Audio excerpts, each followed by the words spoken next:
পিসি gaming এ শুধু gaming নয়, streaming, video editing, 3D modelling, AI workload সবকিছু করা যায়। যেখানে আমরা জানি কনসোল শুধু গেমিং এর জন্য লিমিটেড, বাট পিসি গেমিং এর জন্য গেমিং লাইব্রেরির কথা বললে এটা সবার উপরে রাখতে হবে। ভাই পিসির জন্য এত গেমস আছে, এগুলো খেলতে খেলতে আপনি বুড়ো হয়ে যাবেন। কনসোলের মতো লিমিটেডও না। বাট পিসি গেমিং এর কিছু বড় চ্যালেঞ্জও আছে। প্রথমত হাই কস্ট।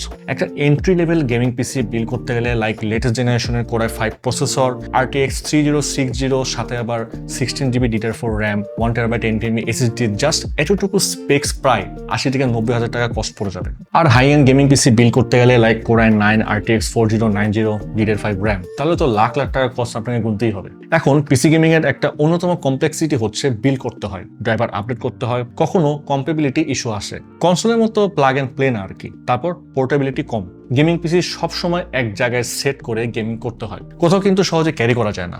গেমিং ল্যাপটপে গেমিং পসিবল হলেও পারফরমেন্সটা কিন্তু ডেস্কটপ পিসির মতো হয় না।